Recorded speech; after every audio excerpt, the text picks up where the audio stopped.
Blog Talk Radio.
Shabbat Shalom, friends, and thank you for sharing and joining me in fellowship this day, and for all of your support and, listening to the radio broadcast and also your interaction on the fallenangels.tv Truth Network. And I appreciate all of you. I consider you like my family, and I feel like many of us, we've put in and dedicated ourselves in such way to seeking the kingdom and to honoring the Father and the Son that we have been blessed to understand some of what are the advanced precepts and the premise behind a lot of the secrets that are still yet veiled and that are not being discussed or talked about.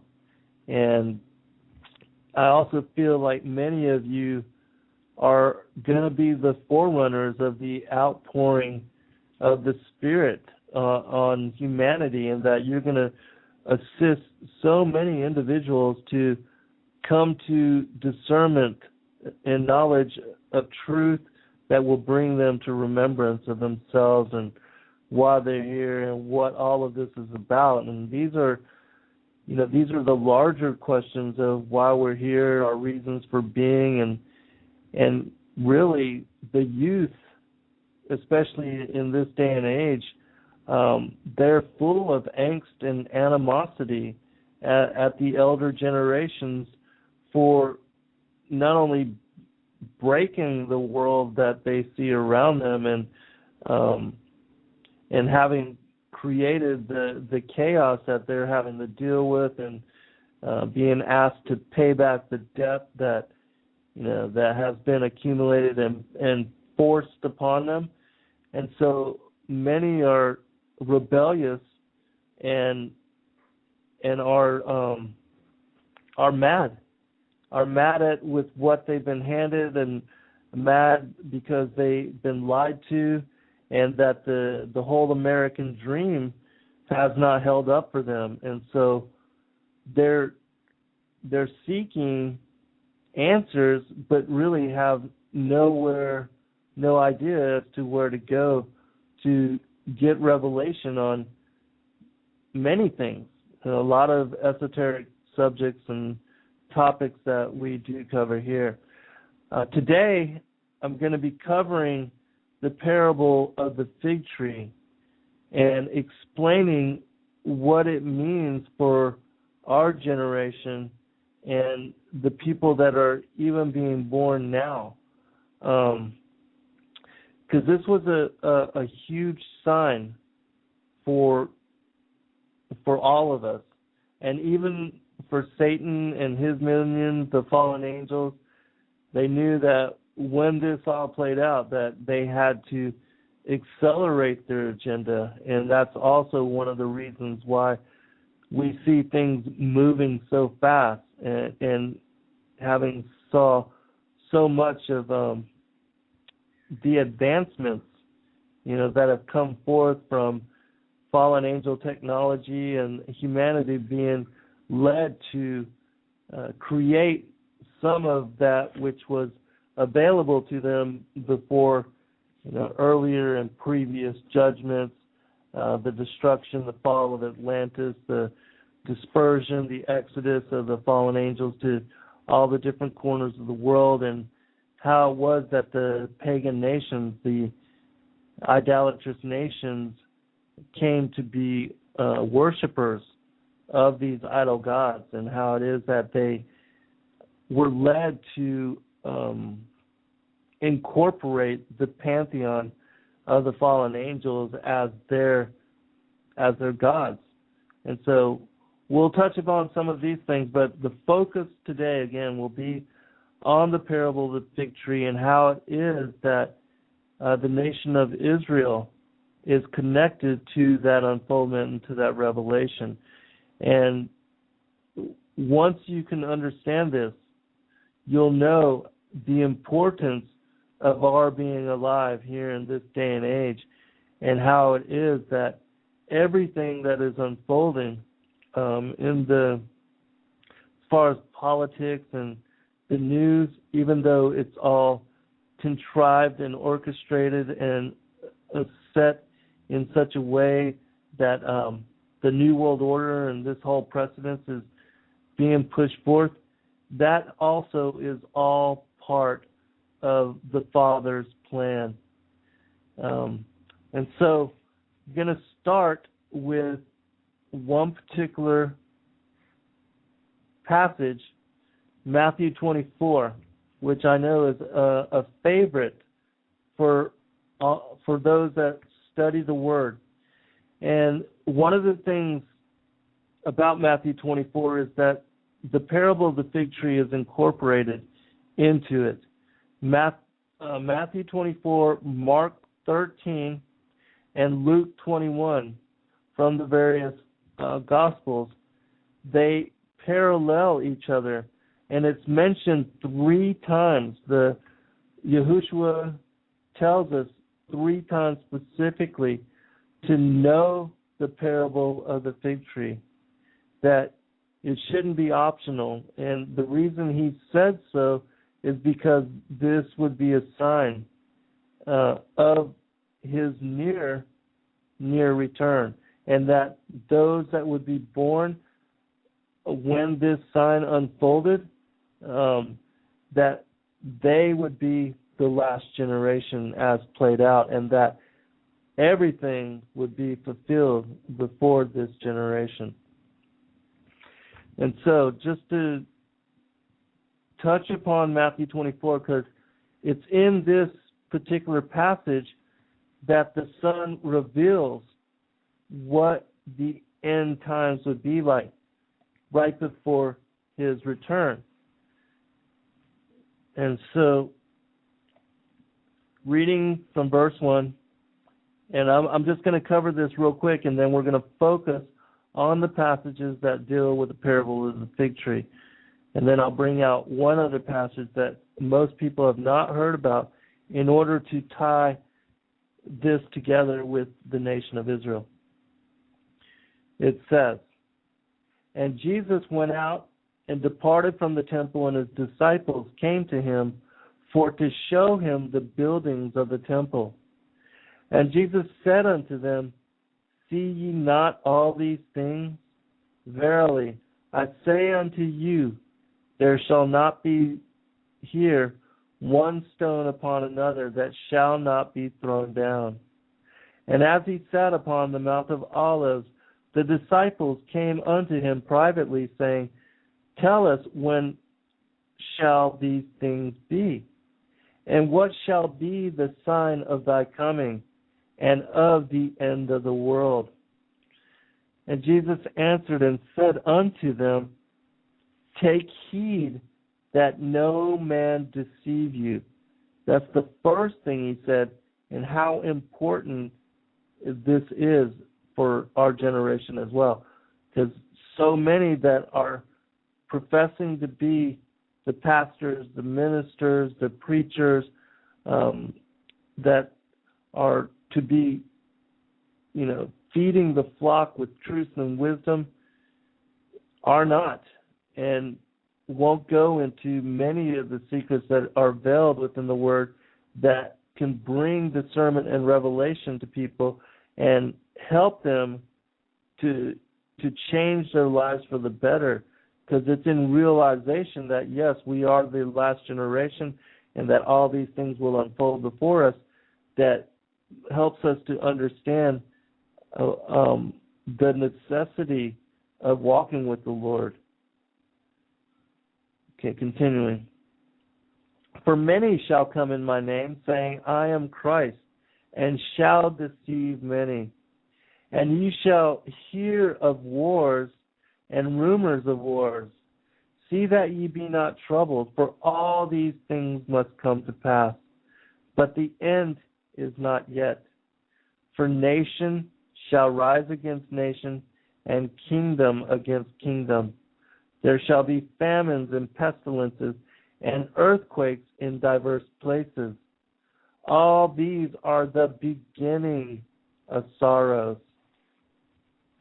Then shall they deliver you up to be afflicted, and shall kill you, and ye shall be hated of all nations for my name's sake.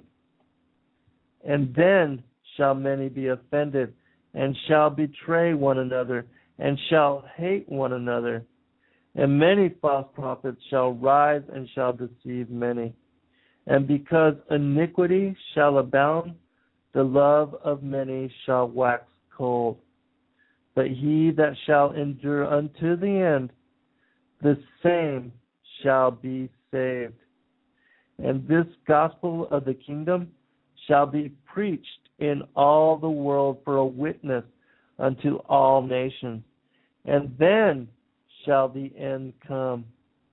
When ye therefore shall see the abomination of desolation, spoken of by Daniel the prophet, stand in the holy place, then let them which be in Judea flee into the mountains.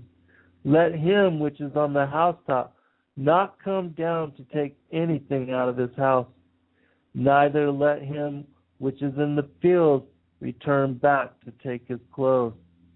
And woe unto them that are with child, and to them that give suck in those days. But pray ye that your flight be not in winter, neither on a Sabbath day.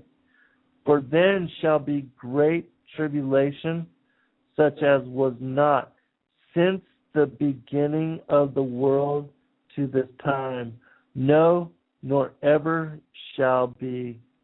And except those days should be shortened, there should be no flesh be saved. But for the elect's sake, those days shall be shortened. We're almost through with this passage. Then, if any man shall say unto you, Lo, here is Christ, or there, believe it not. For there shall arise false Christs and false prophets, and shall show great signs and wonders, insomuch that, if it were possible, they shall deceive the very elect. Behold, I have told you before. Wherefore, if they shall say unto you, Behold, he is in the desert, go not forth. Behold, he is in the secret chambers, believe it not. For as the lightning cometh out of the east, and shineth even unto the west, so shall also the coming of the Son of Man be. For wheresoever the carcass is, there will the eagles be gathered together. Immediately after the tribulation of those days shall the sun be darkened, and the moon shall not give her light, and the stars shall fall from heaven, and the powers of heaven shall be shaken. And then shall appear the sign of the Son of Man in heaven, and then shall all the tribes of the earth mourn, and they shall see the Son of Man coming in the clouds of heaven with power and great glory. And he shall send his angels with a great sound of a trumpet, and they shall gather together his elect from the four winds, from one end of the heaven to the other. Now, learn a parable of the fig tree. When his branch is yet tender, and putteth forth leaves, ye know that summer is nigh. So likewise ye, when ye shall see all these things, know that it is near, even at the doors. Verily, I say unto you, this generation shall not pass till all these things be fulfilled. Heaven and earth shall pass away, but my words shall not pass away. But of that day and hour knoweth no man, no, not the angels of heaven, but my Father only. But as the days of Noah were, so shall also the coming of the Son of Man be.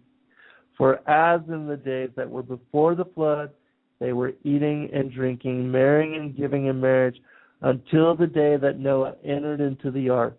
And he knew not until the flood came and took them all away.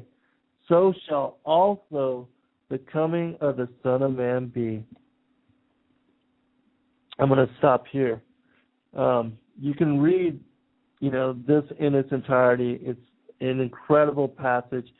There's so much profoundness within every line. And it indeed gives you a visual of the end of days. And you can see by reading these particular passages that it aligns with so much of what we see reflected in the world today. And I know, of course, there has always been wars and rumors of wars and earthquakes and tornadoes in diverse places, that a lot of these signs have been signs, for many previous generations. But the key here, again, is the parable of the fig tree. And so let's focus on that. Let's explain that for people. All right. To set the premise of what I'm going to talk about, we have to visit Ezekiel chapter 36 and Ezekiel chapter 37, because this will give you an idea of what occurred before the blooming of the fig tree. Ezekiel chapter 36, verse 23. and I will sanctify my great name, which was profaned among the heathen, which ye have profaned in the midst of them. And the heathen shall know that I am the Lord, saith the Lord God, when I shall be sanctified in you before their eyes. For I will take you from among the heathen, and gather you out of all countries, and will bring you into your own land. Then will I sprinkle clean water upon you, and you shall be clean from all your filthiness, and from all your idols will I cleanse you. A new heart also will I give you, and a new spirit will I put within you. And I will take away the stony heart out of your flesh, and I will give you a heart of flesh. I will put my spirit within you and cause you to walk in my statutes. And you shall keep my judgments and do them. And you shall dwell in the land that I gave to your fathers. And you shall be my people, and I will be your God. And they shall say, this land that was desolate is become like the Garden of Eden. And the waste and the desolate and the ruined cities are become fenced and are inhabited. Then shall the heathen that are left round about you shall know that I, the Lord, build the ruined places and plant that was desolate. I, the Lord, have spoken it, and I will do it. Thus saith the Lord God, I will yet for this be inquired of by the houses of Israel, to do it for them. I will increase them with men like a flock, and as the holy flock, as the flock of Jerusalem, in her solemn feasts, so shall the waste cities be filled with flocks of men, and they shall know that I am the Lord. Ezekiel chapter 36. Now I want to say this. We know, those of you that have studied and looked into the details of the New World Order and the Illuminati and the agenda behind Zionism, that the Rothschild powers and the bankers, the transnational bankers, that they were the ones that funded even the establishment and the creation of the United Nations. And that the United Nations, because it was an organization that has some history, not very good history, and when you look into it, but it does have enduring history in that it's been around since, World War II, after World War II. That the elites had an agenda to establish an organization that would gain reputation and hold credibility with the nations of the world. And that their first attempt was after World War I with the League of Nations, and that failed.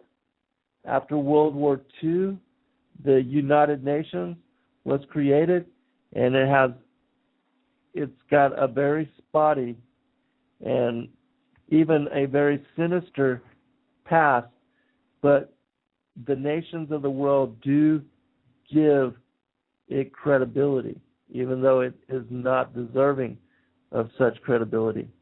Because the nations of the world thought that the idealism behind the United Nations in bringing forth all the nations to give them a chance to speak upon the issues, the world issues, and to vote upon them, that in its idealism, that this was a good idea and that this would be a way to prevent war and ongoing wars and to promote peace. But what they did not realize is that this organization was not established to bring about world peace or to reflect the collective of all the nations of the world, but it was in fact established to be a strong arm for the global elitist that wanted to unify the entirety of the world under a new world order and global government. But the Father and the Son, they know all things before anything even comes into being or is orchestrated in such a way that it comes into manifestation.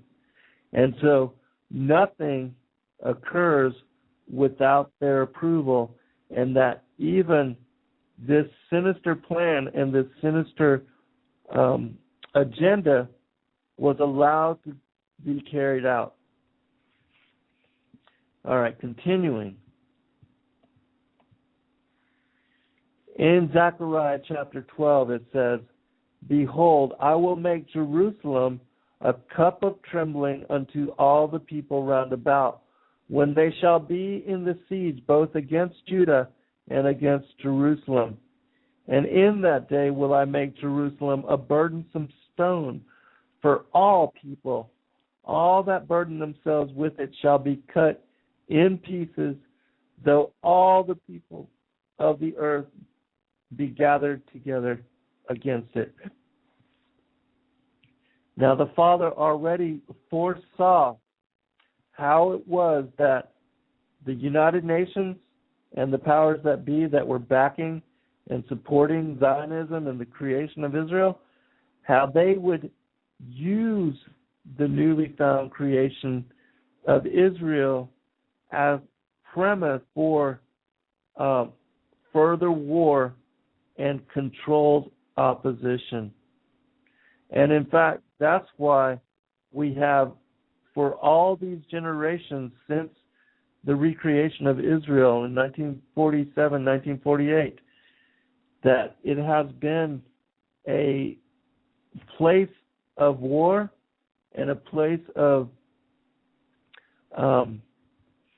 international focus as far as the plight of the Palestinian people and also of the Jewish people that are living there. But what people don't understand is that even Hamas, which has now become the political and terrorist arm of the Palestinian people, that Hamas was funded and brought into being by the Likud party under Ariel Sharon, and that Hamas is utilized in the same way that the Taliban and Al-Qaeda have been utilized by the United States of America to create opposition and to create illusory wars to further divide people, to take over territory, to push forth an agenda that the global elitists have been wanting for a long period of time. And that the powers that be that are in control of Israel are in fact Talmudic Jews, which are the synagogue of Satan that say they are Jews but are not as referenced in Revelation 2:9 and 3:9. And that, there's an agenda to divide the world and to bring the entirety of the world into what will be the third global war, which of course will bring forth a further movement towards world government. But of course, nothing could be done and come into being without the approval of the Father. And so He allowed all these things to take place. Now, there's a vision in Ezekiel chapter 37 where Ezekiel sees a people as being skin and bones. And I'm not going to read this entirety of the passage, but just a little bit, and then explain this with Psalm 102. He said unto me, Son of man, can these bones live? And I answered, O Lord God, thou knowest. Again he said unto me, prophesy upon these bones, and say unto them, O ye dry bones, hear the word of the Lord. Thus saith the Lord God unto these bones, behold, I will cause breath to enter into you, and ye shall live. And I will lay sinews upon you, and will bring up flesh upon you, and cover you with skin, and put breath in you, and ye shall live. And ye shall know that I am the Lord. Thus saith the Lord God, come from the four winds, O breath, and breathe upon these slain, that they may live. So I prophesied as he commanded me, and the breath came into them, and they lived and stood upon their feet, an exceeding great army. Now, this particular visual image that Ezekiel saw in chapter 37 is an image of the people after the Holocaust and after World War II, where many of them were found in concentration camps, and they had been starved to death, worked to death, and they were basically skeletons with just, the skin holding them together. And if you read the rest of this passage, it gives confirmation of this. I'll read one more sentence where it says, behold, O my people, I will open your graves and cause you to come out of your graves and bring you into the land of Israel. And you shall know that I am the Lord when I have opened your graves, O my people, and brought you up out of your graves, and shall put my spirit in you, and you shall live, and I shall place you in your own land. All right. After I read this from Psalms 102, I will check the chat room. Now, Psalms 102, for those that don't know, is a psalm that is referencing the Holocaust as well, and how it is that the Father would bring the people out of their precarious situation and bring them back into the land. Psalms 102. Hear my prayer, O Lord, and let my cry come unto thee. Hide not thy face from men in the day when I am in trouble. Incline thy ear unto me. In the day when I call, answer me speedily. For my days are consumed like smoke, and my bones are burned as an earth. My heart is smitten and withered like grass, so that I forget to eat my bread. By reason of the voice of my groaning, my bones cleave to my skin. I am like a pelican of the wilderness. I am like an owl of the desert. I watch and am as a sparrow alone upon the housetop. Mine enemies reproach me all the day, and they that are mad against me are sworn against me, because of thine indignation and thy wrath, for thou hast lifted me up and cast me down. My days are like a shadow. They declineth, and I am withered like grass.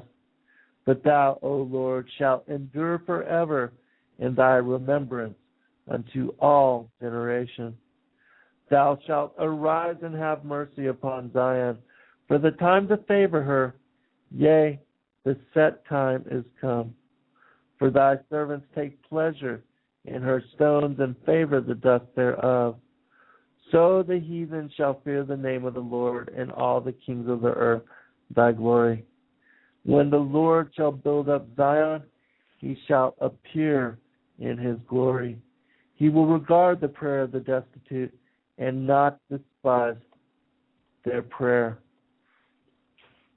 This shall be written for the generation to come, and the people which shall be created shall praise the Lord. For he hath looked down from the height of his sanctuary. From heaven did the Lord behold the earth, to hear the groaning of the prisoner, to loose those that are appointed to death, to declare the name of the Lord in Zion, and his praise in Jerusalem. When the people are gathered together and the kingdoms to serve the Lord. He weakened my strength in the way. He shortened my days.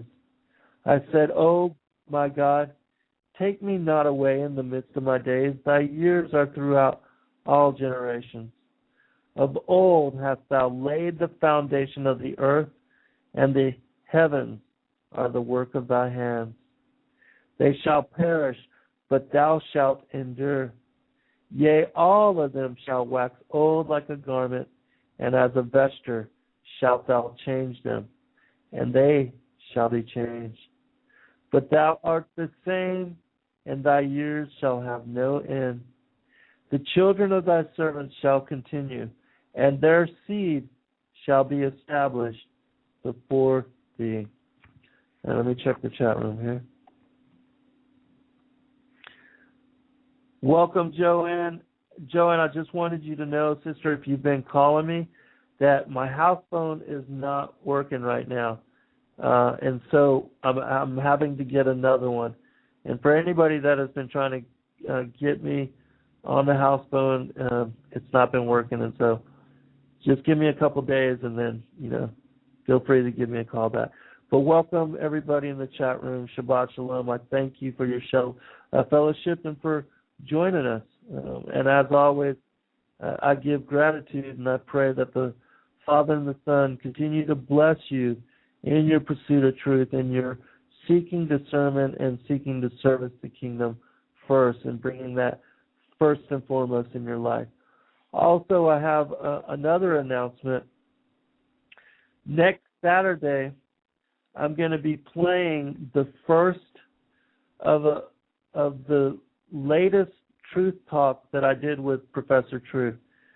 We were on the phone for 3 hours last night, and in this particular show, we're going to be covering what is the first 50 pages of my new manuscript for my next book, my 7th book, and this book will be focused on predestination, preexistence, and the prior times. I don't have a title for it as of yet, but I know that the hour is late, and I'm not exactly sure when I'm going to be able to get this book to print form. I do know that Tate is desiring of representing it, and that their process takes a year for me to bring it to print form.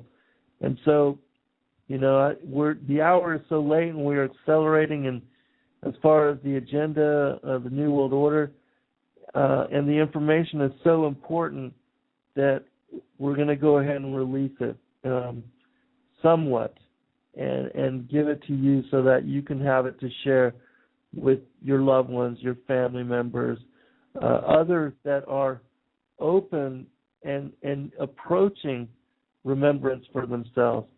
And the things that we covered are very, very deeply profound. And so next Saturday, the first hour and a half of that 3-hour chat, and then Wednesday we'll finish up. All right. Continuing on with this particular topic and this issue. Now, going back to the parable of the fig tree, because as I said, it's mentioned in Matthew 24, which we read. I'm going to read real quickly what it says in Mark 13 and then Luke 21. And these are just the focus on the parable and what they say about the fig tree. From Mark chapter 13. Now learn a parable of the fig tree. When her branch is yet tender and putteth forth leaves, ye know that summer is near. So ye in like manner, when ye shall see these things come to pass, know that it is nigh, even at the doors. Verily I say unto you, that this generation shall not pass till all these things be done. Heaven and earth shall pass away, but my word shall not pass away. But of that day and that hour knoweth no man, nor not the angels which are in heaven, neither the Son, but the Father. Take ye heed, watch and pray, for ye know not when the time is. For the Son of Man is a man taking a far journey, who left his house and gave authority to his servants and to every man his work, and commanded the porter to watch. Watch ye therefore, for ye know not when the master of the house cometh, at even, or at midnight, or at the cock crowing, or in the morning, lest coming suddenly he find you sleeping. And what I say unto you, I say unto all, watch. Same passage, or equivalent passage, from Luke chapter 21. And he spake to them a parable. Behold the fig tree, and all the trees. When they now shoot forth, ye shall see and know of your own selves that summer is now nigh at hand. So likewise ye, when ye see these things come to pass, know ye that the kingdom of God is nigh at hand. Verily I say unto you, this generation shall not pass till all be fulfilled. Heaven and earth shall pass away, but my words shall not pass away. And take heed to yourselves, lest at any time your heart be overcharged with surfeiting. Wow. surfeiting. And drunkenness and cares of this life, and so that day come upon you unawares. For as a snare shall it come on all them that dwell on the face of the whole earth. Watch ye therefore and pray always, that ye may be accounted worthy to escape all these things that shall come to pass, and to stand before the Son of Man. So you see in these three passages that the parable of the fig tree is mentioned, and that even though they parallel each other in the premise that they're bringing forth, there are variations in the descriptions which provide more detailed information on the last generation, the blooming of the parable of the fig tree, how it is that we should watch, that none of us know the day or the hour, but that we are to recognize the signs of the season. And the signs of that season, again, are connected to the establishment of Israel as a nation. And just to give you further proof of this, I'm going to read one more passage. And this is a passage that not many people know about.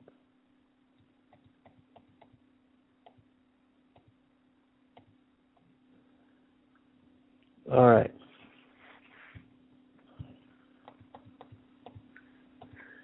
This is from the Apocalypse of Peter.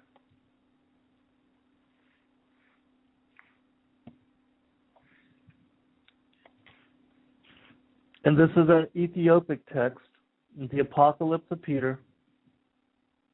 It says this, and ye, take ye the likeness thereof, learn a parable from the fig tree. So soon as the shoot thereof is come forth, and the twigs grown, the end of the world shall come. Okay, so the end of the world is associated to the blooming of the parable of the fig tree. And that's also why it's part of Matthew 24, Mark 13, and Luke 21, which are all passages where the apostles go to Christ and ask him what will be the end and his return. What will the times be like when he comes again? And so he tells them about this. He tells them all the, the wars and rumors of wars. Take heed that you be not deceived. How the church will be persecuted. There are earthquakes in diverse places. All these different things. Continuing. And I, Peter, answered and said unto him, interpret unto me concerning the fig tree, whereby we shall perceive it. For throughout all its days doth the fig tree send forth shoots, and every year it bringeth forth its fruit for its master. What then meaneth the parable of the fig tree? We know it not. And the master, Lord, answered and said unto me, understandest thou not that the fig tree is the house of Israel? So here Peter is asking Christ to explain to him the parable of the fig tree, because he's assuming that it's just a regular tree. He mentions how it is that it brings forth fruit every year, and that it delivers fruit for its master. He says, then what thou meanest the parable of the fig tree? And so Christ specifically cites, understandest thou not that the fig tree is the house of Israel? And so it's the regathering of the people of Israel, and they're being brought back into the land. That is the blooming of the fig tree. Continuing with the rest of the passage. Even as a man that planted a fig tree in his garden, and it brought forth no fruit, and he sought the fruit thereof many years, and when he found it not, he said to the keeper of his garden, root up this fig tree, that it make not our ground to be unfruitful. And the gardener said unto God, suffer us to rid it of weeds, and to dig the ground round about it, and to water it. If then it bear not fruit, we will straightway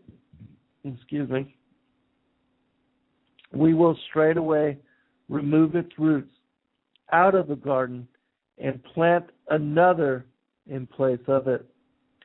Hast thou not understood that the fig tree is the house of Israel? And verily I say unto thee, when the twigs thereof have sprouted forth in the last days, then shall famed Christ come and awake expectation, saying, I am the Christ that am now come into the world. And when they, Israel, shall perceive the wickedness of their deeds, they shall turn away after them, and deny him whom our fathers did praise, even the first Christ whom they crucified, and therein sinned a great sin. But this deceiver is not the Christ.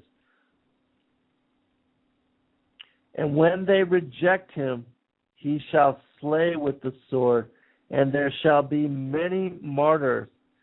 Then shall the twigs of the fig tree, that is the house of Israel, shoot forth, and many shall become martyrs at his hand.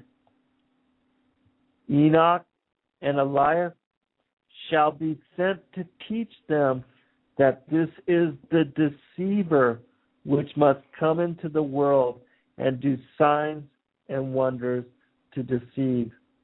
And therefore shall they that die by his hand be martyrs, and shall be reckoned among the good and righteous, martyrs who have pleased God in their life.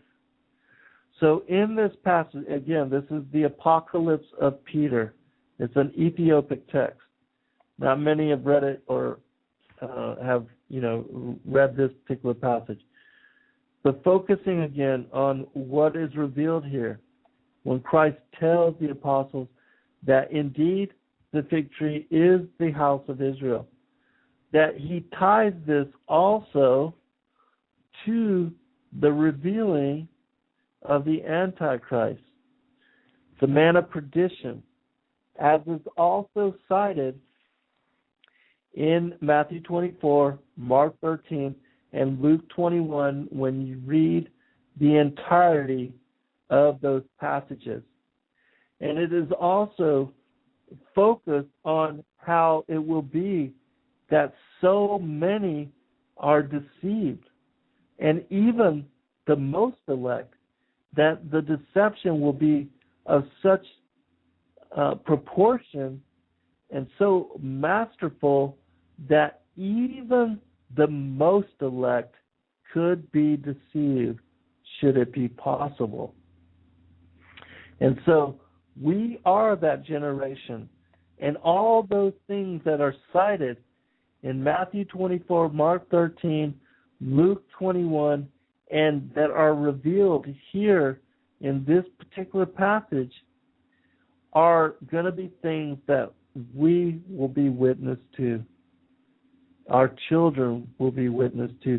The whole world will be witness to the unfolding of all these things. And that's why it is that Christ said, be forewarned that ye be not deceived, because the Antichrist is going to come during this particular time. And many will accept him as the true Christ. But when the Christians, those that truly know their King, truly know the Lord, when they reject him, because everything will be just fine, the implementation of the New World Order, the Antichrist being revealed, whether he's one of these ancient aliens cited as Apollyon, Abaddon in Revelation, and whether it is that he comes forth and takes the embodiment and the possession of man, there will be supernatural signs and wonders that follow him that will deceive many. And many will be willing and, in fact, happy to receive him as their Christ, because they don't know the Word, they don't know the gospel, and they don't understand that a deceiver will come first before the second coming of the Son of Man. And that when Christ comes again, that the harvest will be reaped. He will send forth his angels with the shout of a trumpet, the last trump, the last day, pre-wrath, and that those that are left are they that are not written into the book of life. And sadly, the majority will be those that are deceived, and that the elect are but a remnant. And so that's why it is that you want to heed the warnings here and study these precepts as laid out by the Father and the Son, so that you will be one of those in the day, and that you will recognize his coming. Because he says that he will come as a thief upon those that are not watching.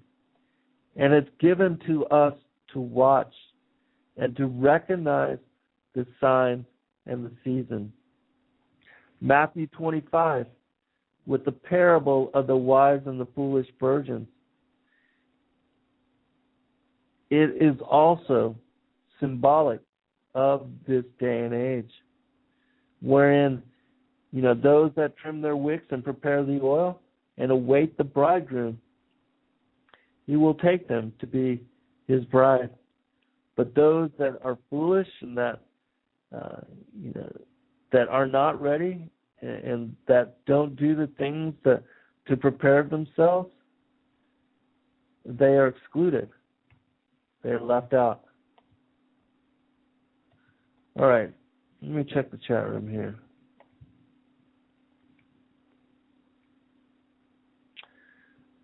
Welcome, Laura. It's good to have you, sister, and joining us in fellowship. And I just give a shout out to Truth Now and Son of Yahweh, Peace 333, Jazz, all the guests, Gray, For Fun, and all those that will come later to share in the fellowship of this message. I hope that some of the things that we're bringing forth, that it assists you and helps you to realize the precariousness of our situation in our day and age, and how it is that the New World Order will accelerate in their agenda. And they have so many things prepared for us that are sinister and will cause much harm and much pain to those that are not the bride of Christ. And, for those of you that have been blessed to have discernment on a number of these issues, and that the Lord has woken you up to make you a vessel of His glory, it's important that we share these things. And I don't mean to just, to get up on a rooftop and shout them out to everybody, or to go on a street corner and just to, because, not a lot of people are ready for the things that a lot of you know. Because a lot of these things are advanced concepts, and you have to start people off with the information that they can understand, that they can relate to, that won't scare them in such a way that they completely shut down. And it's the same thing as not throwing pearls before the swine. That we must relate to people for where they are, and honor them also for where they are, and that we should be willing to share the knowledge and the information that will excite them to learn more and bring them into wanting to pursue truth and discernment for themselves. It's like I have family members that are younger, my cousins, that they're not really into study of the Word, study of the gospel, even though they have good relationship with the Father and Son, and they go to church and read the Bible to a certain degree.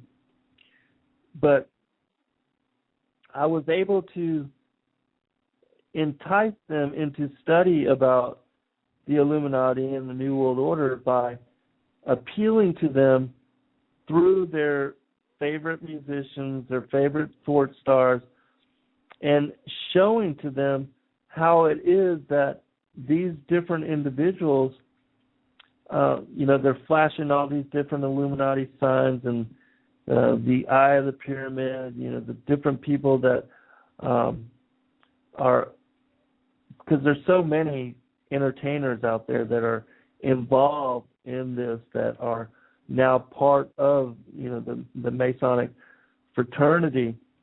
But I was able to entice them into looking a little bit more into these things by showing them that the concerts that they're going to are indeed massive rituals, and that their participation within them has consequence, even though they're not realizing as to what they're doing when they're flashing all these signs, and that they are even, flashing the devil's horns and thinking that they're, just saying rock on or whatever when they're in these particular concerts. But my cousins have actually began to do their own research. And in doing that research, it is leading them back into the Word and back into studying the deeper aspects of how it is that the New World Order, the Illuminati, the conspiracies behind all of that, they also are connected to the prophecies as laid out by the Word. And that all of these things, the agenda of the New World Order, you can see them reflected in Matthew 24, Mark 13, Luke 21. And then when you can get people to understand that indeed we are the fig tree generation and that we will be witness to all these things, then the urgency seems to set in for them. And I know for a lot of parents out there and a lot of those that are, have been students of the Word for many generations, that it's difficult to get young people to even read. And that's any book, not only, the gospel, and that this generation has really short-term memories. And with their short-term memories, they don't like to read anything that takes longer than 10 minutes. But when you can key them on certain passages, which also relates to their life and their world situation, then it begins to bring and build up interest in their heart. And the youth, they are hungry for truth and hungry for discernment. And for those of you that, have been following this show especially, we cover all aspects of biblical prophecy and the connections with the New World Order, the conspiracies behind the Illuminati, their agenda, and put it together in ways so that it will intrigue people who, maybe have not heard about the conspiracy side of it, but that have been seeking truth through the gospel. It will help them to bridge that gap and to look into the other side of it. And for those that have been, wanting to know about what's really going on in the world and that have studied the conspiracies, the things behind 9/11, how it is that America funded the creation of Al-Qaeda and the Taliban, and they utilized that for controlled opposition. All these different things also fill in the gaps for people that have been students of the Word to understand the sinister nature of the enmity between the seed of the woman and the seed of the serpent. Because the war is ongoing. The battle is before us daily. And so understanding both sides of it and how it connects together will help fill in the gaps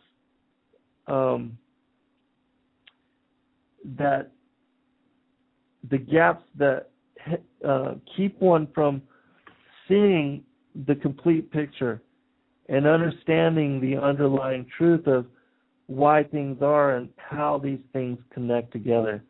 Because so many, there's a lot of radio shows out there where they will only cover one side of it or the other side of it, and it's difficult to find people that have actually discernment on both sides of it so that they can bridge the gap for you.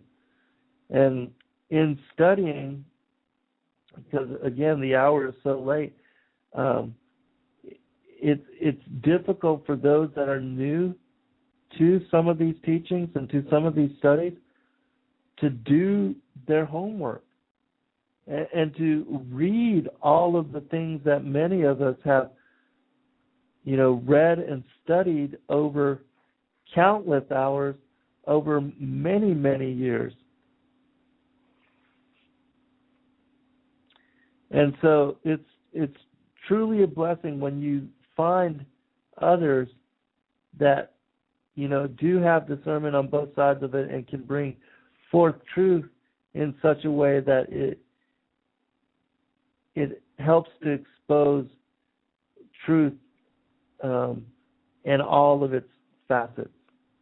And especially now with, the strong delusion before us, the whole thing with the ancient aliens and how it is that, the Sumerian tales and the different mythologies worldwide, and especially with all of the various archaeology and the artifacts that are now coming forth worldwide that people have found, that seems to confirm in the minds of a lot of people that the ancient aliens were the creators of humanity, that they are being set up for this strong delusion. And not many people are able to see the truth behind this whole premise. And see, this is also part of the agenda for the unveiling of the Antichrist and unveiling of the New World Order system. Because this particular being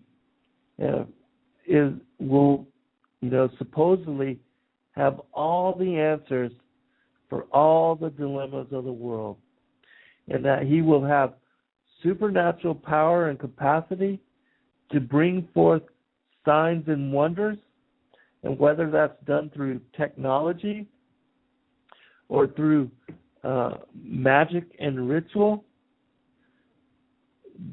the point is that so many that do not have discernment, that don't understand the gospel, and that don't understand the conspiratorial side of the reality that we're dealing with in the world today, they are being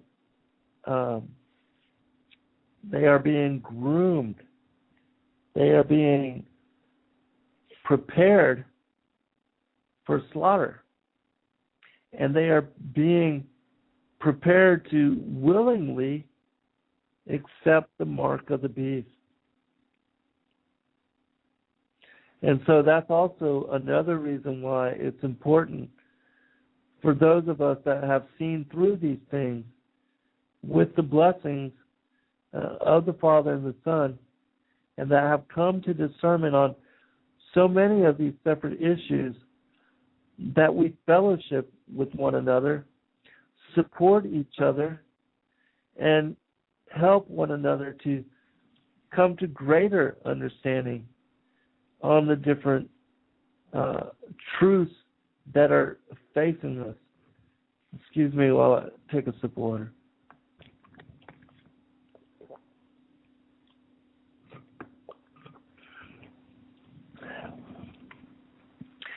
And truth is a very scary thing. It's scary in that those that are forced to look at it in its often ugly forms, and for those that don't have any clue or any idea about any of these things, truth will challenge people in their belief systems and in all they thought they knew. And one of the things about discernment is that it will force you to look again at all the things that you've been taught. And often it will force you to have to deconstruct that whole temple of religion that people have built up in their minds and built up in their hearts. And it will force us to have to tear down and to reconstruct a new foundation which can then be built upon, one that is built and established on the truth of the Word, and the truth that many people are really not even talking about. Because a lot of things that we cover here and that other brothers and sisters that are also bringing forth truth on their particular radio shows, it's just a few. We are still just a small remnant in that the majority, the masses, they are still caught up in idolatry, in the worship of paganism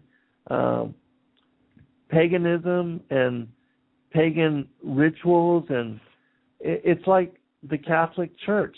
And I'm not trying to bash on any one particular, but we know that the leadership, it's much like the leadership of the different countries of the world, that at the height, those that are in power, the powers that be, that are sitting on the thrones and the different, that are considered the different authorities of the world, that they are corrupt to the core. And that's also one of the reasons why pedophilia has been covered up for so long in the Catholic Church. And that if you study, even with the Pope's hat, you will see that even with the Pope flashing the sign of the devil's horns, they're idolaters. Just recently, I pasted on my Facebook page a 2-hour video about a young girl named Angelica Zambrusco, I believe is her name. And she's a 15-year-old girl that was taken to both heaven and hell. After a 15-day fast with her family, the Lord told her through what would be another man of God that came to be confirming witness for her, that she was going to die at a specific time and a specific hour, and that upon her death, the Father, the Son, Yahushua, Jesus Christ, would come for her and take her to be a witness as to what was going on in hell and also in heaven. And she was hesitant. She was very resistant. She did not want to have that experience, but she was to give testimony. And two of the things that stood out to me in her particular testimony, and this particular video is in Spanish, but it's well worth the time to sit down and listen and to read the subtitles. It's an incredible story. But anyways, the young girl, when she was taken into hell, she was shown Michael Jackson and also Pope John Paul II. And the reason I bring this forth now is because the thing, she doesn't know about the Illuminati and the New World Order and how it is that these entertainers, how they give themselves to having to, pretty much sign in blood on the dotted line to make a pact with the devil to get to where they are. And even Michael Jackson, in his dances, he did a lot of the satanic signs. And there's been many of them that speak about how it is that they become possessed when they come on stage. Well, another interesting aspect of this particular video was her seeing John Paul II in hell. And for those, and she was also told how it was that the popes sleep with the nuns, they fornicate, with the nuns, and that also there's a great deal of homosexuality involved within the Catholic Church, and also pedophilia, and that these things are covered up and they're veiled, but they are rampant. And for those that have looked into and have studied these things, there's a lot of confirmation out there. And in fact, there was a recent History Channel documentary where they showed what was a secretive enclave, a particular room that was under the cathedral there in St. Peter, and how it was that they had an altar that was established for the Pope and for the high cardinals, and that nobody else was allowed into this particular place of worship. But what was interesting about it is that this, as a centerpiece, there was an upside-down cross, which we know is also symbolic of worship of Satan, and that the Masons often utilize this symbol as, because the Masons also at the highest levels worship Satan and Lucifer as their god. And that some of these things, which she could not have known about, but these things were revealed through her video, which in my mind also gave confirming witness that indeed the Son took her and brought her to this discernment, to these revelations. And for those that have studied in depth as far as the popes and the different things that they do, the Pope's mitre, how that's connected to Dogon, and Dogon is one of these fallen angel gods, and that the Trinity that they worship, and how they worship the Mother Mary more so than even they do Christ, that worship is connected to the worship of Ashtaroth as revealed within the Old Testament, and that their Trinity is really an unholy Trinity, and that it represents Osiris, Baal, and Ashtaroth, all of whom are cited in the Old Testament as being idol worship. And so, the followers, it's just like with the Shriners and the Masons, that you have the people that are part of these groups that are not at the higher levels. They are all going out and raising money and trying to do good deeds in the community, and they're Masons, but what they don't realize is at the higher levels that they are being deceived and they're being led astray. And the Catholic Church is set up in similar fashion. And the Word also confirms this, because it brings it out many times in many different ways, and that's not necessarily the focus of this particular teaching and this particular show, but you can go and look into it and verify these things for yourself. And the Pope, many of the popes, they flash the devil's horns.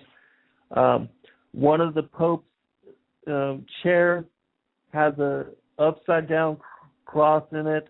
A lot of the things that the Vatican and the Catholic Church, the things that they promote and are involved in, even with the naming of their telescope as Lucifer,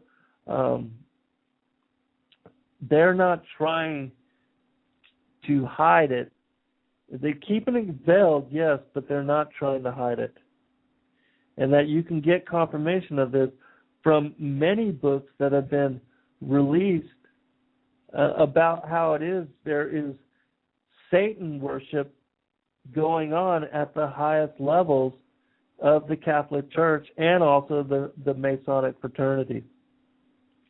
And there's been many books released by insiders that have come out of those particular religions and to reveal the truth to those of us that don't understand and have not seen through the illusion of these different, what is still idolatry. And for those that don't think it's important to the Father and the Son that you're not an idolater and that you're not worshiping false gods, ask yourself why it is that the first two commandments are specific on take no other gods before him and to not bow to false idols. It's important that you understand that the majority of the cultures and civilizations of the world, especially those that worship a pantheon of minor gods, that they are involved in idolatry. And that was one of the reasons why Abram, who became Abraham, why he was brought out of Sumer. His father, Terah, was a high priest in the Babylonian religion. And he was also an idol maker. And Abram was brought out of that idolatry and given the promised land because he knew the Creator and desired to know him and sought for himself in introspecting in his heart who the true God was and is and always will be. And that's why it was that the Father revealed himself to Abram and then led him into the promised land, and why it was that Moses was brought out of the bondage of Egypt, which was also, they were idolaters and they worshiped the pantheon of fallen gods. And in fact, their pharaohs, they were actually hybrid beings that were they were part of those particular bloodlines and lineages. And that this kind of idolatry is rampant even unto this day. And that the world has been led astray to such a degree that most people have no idea that they're involved in idol worship. And so that's why it's important for us to do our homework and to know these things. Christ said, be forewarned that you be not deceived. And so many of us have been, and for such a long time. Welcome, Cookie. Hello, sister. Okay, and I think I'll be able to cover one last thing here. And then we'll end this with prayer. I wanted people to know that this coming up Tuesday, I'll be doing a show late night, my goodness, from 12 a.m. to 2 a.m. on a huge radio broadcast. It's kind of like coast to coast. There's the person has many, many listeners, and so I'll post that link when they send it to me. And then Wednesday, I'm going to do a show to recap and to bring forth new information and old information on the Nephilim, the giants, and the seed of Cain, and kind of cover that history, talk about, the history of the giants. so that people can see that there's not just the one story of David and Goliath, or there's not just the one story of Genesis 6 with the sons of God mating with the daughters of man, that this is found everywhere in the Old and the New Testament, as well as all of the extra biblical books, and that it's important for you to know about the fallen angels and the giants who were their hybrid children, and how it was that their presence upon the planet was cause for the flood, and was cause for Yahuwah to tell Joseph when he went into the promised land to eradicate every man, woman, and child. Because for those that don't understand that the Father was eradicating the seed of Cain and this hybrid seed line that was dedicated to the worship of the fallen angels and to blood, human, and ritual sacrifice, that unless you understood those things, you would not know why it is that he told them to spare no man, woman, or child, and to slaughter even the animals that they came upon.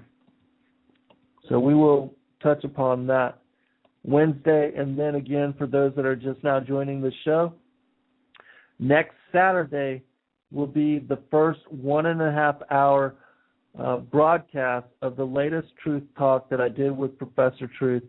Last night we were on for 3 hours, and we covered a lot of information. The focus will be on pre-existence, predestination, and the prior time, and I will help you to understand the Genesis timeline and what is being revealed within those particular chapters. And so, God bless all of you. I pray that Yahushua, Savior, Messiah, continue to lead you in truth and discernment, and to assist you in your walk, in your relationship with Him, that all of us do our own homework to believe nobody else and to put nobody on a pedestal as an authority. You do not have to have a pastor or a preacher or a minister pray for you or be, the authority on truth for you. That you can go into your own prayer closet, that you can pray to them directly, that you can ask for discernment directly, and that in seeking, in knocking, in struggling to find, the Father and the Son will meet you halfway.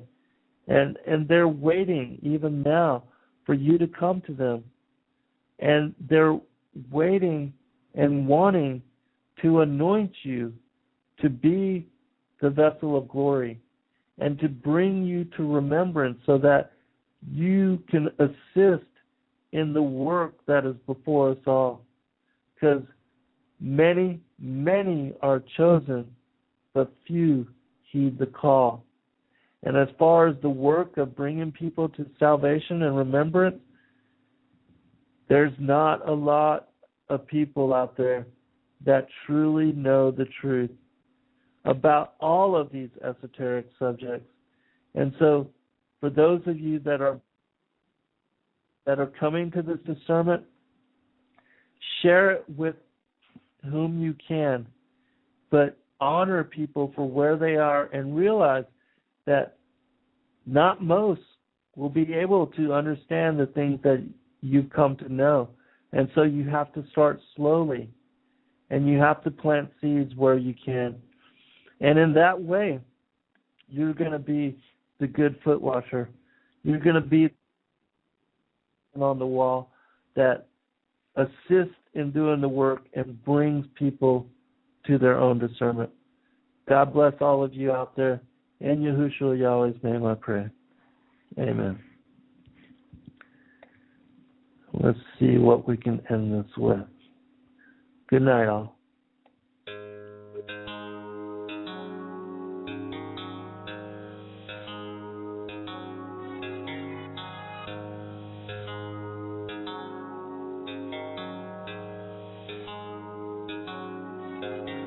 What exactly would you say if your child looked up at you and asked you about God and if He exists and if He's true, and wondered what would happen when someone dies. Is there a heaven? And what about that man up on the cross? Am I forgiven? How exactly would you answer those hopeful little lies when you're college educated and convinced it's all a lie? Sure, you went to Sunday school when you were young, but that was then. You're above those simple thoughts now. The only God you know is man. Are you saddened and ashamed to tell this little soul that you don't believe in anything and have no reason and no hope? There's no heaven and no meaning. There's no purpose to our lives. Did you believe we're just evolved, random mutations come alive? You know better than an insect, son, and when you die, that's it. I've learned through education that good and bad just don't exist. It's all just evolution. It's survival of the fittest. And we can get you a prescription when your life becomes depressed. I'm sorry that I've crumbled all your hopes and all your dreams, but it's time you realize that life's not what it seems. Are you lost? Are you alone? Are you convinced that life does not make sense? Have you forgotten that God even exists? Have you replaced all that was real for a life of cannabis and created your own truth? A happy atheist? Are you lost? Are you alone? Are you convinced that life does not make sense? Have you forgotten that God even exists? Have you replaced all that was real for a life of cannabis and created your own truth? A happy atheist. Do you realize your answers could just shatter all these dreams and everything that ever mattered to this precious little being who had belief in certain peace and received that inner voice inside his conscience, and his conscious mind believed, and it sickens you to think because you've been driven by your ego and your greed, and he sees that you don't practice what you preach. You've lost your dignity and you've succeeded in destroying all beliefs and defeated all his real hopes and dreams. They might never be retrieved, and the flame within his heart almost completely is extinguished, and the holes within his soul are filled with mimics, and the message of God's grace within his mind has been diminished, because the answers that you gave him took a piece of his existence, and the power of your words were unforeseen, and in that very moment you destroyed the very purpose of his being, and now he's lost. He's alone and he's convinced that life does not make sense, and he's forgotten that God even exists. He's replaced all that was real for a life of counterfeits and created his own truth. A happy